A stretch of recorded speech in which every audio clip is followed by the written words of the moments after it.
First off, what's the update on Dylan? As I said yesterday, it's an upper body injury. He's going through some further evaluations, so I'll know more when I have more concrete stuff. I'll give you an update. Right now, I can't say, if it's day to day or anything greater than that. I don't know that answer. I don't think, personally. Let's once we have more information, I'll let you know. Okay. And Tyler Bertuzzi, you expect him to be available tomorrow? Or? I can't say.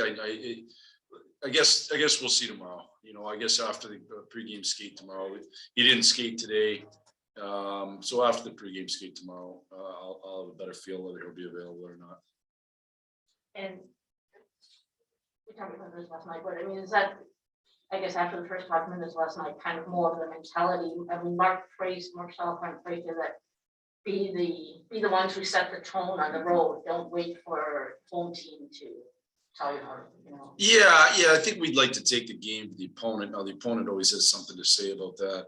I thought we played like in our last 3 road games, we've got 1 point in them between Carolina, LA, and then last night in Anaheim. But in 2 of those 3 road games, we outchanced the other team by a good amount. And I think you would normally win those games, the Carolina game and the Anaheim game. We certainly had the better of the chances. We just didn't, we weren't able to get the 2 points. But if you play like that consistently, I think you will. So, it's definitely a way better than it was the night before in LA. You can't have efforts like that in the first against LA. But I thought overall it was the type of hockey we need to play to be successful. Are guys receptive to hearing that? When it can get frustrating when you don't see the results, like eating right and not seeing the scale. Yeah, we try to deal with, I think chances can really give you, they kind of take the emotion out of it, of the wins and the losses, and can tell you how you really played. And that can be true when you don't win. And it can be true when you win and you got outchanced. And we certainly talk with our guys about that part of it and about that process part that chances are. My bigger focus today was just is getting better. And we had a meeting on some things that we need to get better at and areas where we didn't do well enough and areas where we did well enough. And we want to improve and become a better hockey team than we are right now. We certainly, I think we sit at 500. We'd like to be better than that, but to do that, there's certain things we have to improve at. Steve's on this trip. I'm just curious if you can shed a little insight on how much you talk immediately after a game, or just about how things have gone so far on this trip. Like, what kind of feedback does he give you? Well, I talked to certainly when Steve's on the trip. I talk to him after every game. I generally speak to him after most games at some point, whether it's the next day or that night. He's got a lot of experience in a very, very smart hockey guy. So, I pick his brain in a lot of areas and we talk about our team and go over things. So, I think we've had good communication that way. And I think, as I've said lots, I've learned lots from Steve and he sees the game from a different angle, just on its own with a new set of eyes. When you're up top in a rink, it's different than on the bench. And so I think that perspective is important. And so I try to get that perspective from them whenever possible. Allen? Yeah, Jeff, it used to be said when players came over from Europe that there was always going to be an adjustment to the longer schedule. Is that still the case, or has training kind of changed all that? And if so, do you talk to Lucas and Snyder about that? I think there's an adjustment to the NHL no matter what league you play in prior to this, because the schedule is way harder in the NHL and way more relentless than even the American League. Even though it's 6 more games, I was told that when I went down to coach in the American League and came back up, and the people that said that were right. There's a relentless nature to the schedule in the National Hockey League that is different than any other level. So whether you played college or junior and came up through the American League, or whether you came from Europe, I think there's an adjustment for sure. Some guys, I think every person's different.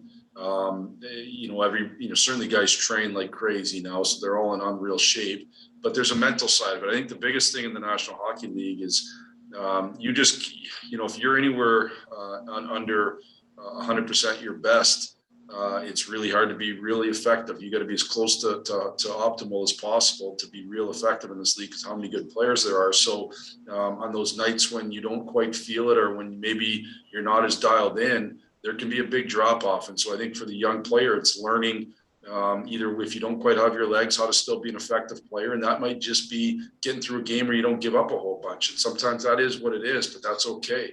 Or making sure that you're dialed in every night mentally. And both Moritz and Lucas are, I think, very, very focused people. I think they both want to be great. And I think they're trying to do everything they can to put themselves in position to be successful over the course of a long season. This season is very different, probably even than a normal NHL season, in a sense that there's stretches where you just play tons of games, and there's been some stretches that you don't. We're going to have, we just came out of one at the Christmas break. That's abnormal. We're going to have one in February. No matter when those games get rescheduled, it'll be light. But yet this January is going to be like it was in November and extremely busy. So, there's a learning process for sure. I think both those guys are doing everything they can to put themselves in position to be successful every single night, including what they do off the ice, how they eat, how they're training, how they're managing their energy, all those types of things. Thanks, Jeff. Yep. Take over. Hey, speaking of Raymond, I mean, he hasn't scored a goal like I think it's 11 or 12 games, but he's been showing up on the score sheet with a bunch of assists. Seemed to play really well last night, Jeff, on the TV and all. But are you seeing him making contributions other than scoring goals? And then on the flip side, does he need to score a goal here pretty soon just for his own confidence or whatnot? Well, I would say every player feels more confident when they've scored. It's just reality, and we can pretend like that's not the case, and we can try to get them to focus on the other stuff. But every guy likes that. That is an offensive player likes to score. They feel better about themselves. I think the key is being mentally tough when you're not scoring. That, as you said, you're still finding other ways to contribute, and he certainly has. He's done a good job making plays. He's been on the puck. I haven't seen a drop off in his play at all, to be honest with you. He had chances in multiple games in a row. It just didn't go in, and that's the way. That's a hard league to score all the time, and so I think he's been a consistently good player defensively. I think he's been a consistently guy who goes out and does the right things to win his shift, and that ultimately that's what you're looking for. If every player goes on the ice and they win their shift on a consistent basis, meaning you gain territory, you play in the ozone more, you create more chances than you give up, you're going to win a ton as a hockey team. And so he's done those things. He still can continue to contribute on the score sheet and off the score sheet, and the goals will come. Jeff, what have you thought about Philip Hronek's game? I mean, he got the goal last night, obviously on the power play. Do you think he's been consistent this season? I mean, has he done the stuff that he needs to do?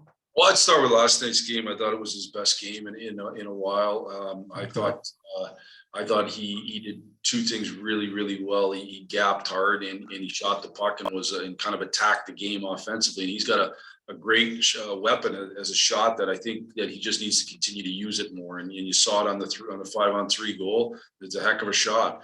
And so we just got to keep getting him to shoot the puck as much as possible to really kind of get in the mode of overshooting it. You look at a guy like Brent Burns here, he shoots the puck every chance he can because he's got a great weapon. And so, I'd like Phil Hronek to do that as well. I thought, and then I thought he gapped really well. He used his feet and he ended plays early. I think, is there areas of Phil's game that he can get better at? Sure. I think when Phil does a good job with the puck in terms of if there's plays to be made, making them, not overcomplicating the game, but yet also having poise. And there's a balance there. I don't want him to throw the puck away, but I want him to make the play when it's there. And I think when he does that, he's a really effective player. Good stuff. Thanks, Jeff. Yep. Answer cast. Yeah, Jeff, what have you thought of Joe Veleno's game here, these last several games? And is there I think he plays wing, plays center. Is there an adjustment for him or a much difference in the way he approaches things at each position? I don't think there's a huge difference. I think most guys that are natural centers can adjust the wing pretty easy. It's obviously a harder to go back the other way. So I don't think there's a huge adjustment there. I think the biggest key is just being an effective player, you know, and I think Joe at times has been effective out there. I think he's, you know, he can transport the puck from tops of circles pretty well. You know, I think he's got to make sure that he's doing all the hard things, that he's going the net hard, that he's driving the middle hard, that he's winning battles with a hardness to him. If he does those things, he'll have the puck more. I think he's, you know, learning to become a real good defensive player in the National Hockey League. Like, you know, young players that play center, that's a hard task. It's the same with Rass. You know, it's a lot of responsibility on young players, and you know, you gain experience through going through it, and we're going to live with some of the ups and downs of it, and that's okay because he's growing. And so, you know, I think he's worked hard, he's competed hard, and I think he's grown as a player. Thanks, Jeff. Yep. That's it for us today. Thanks, everyone.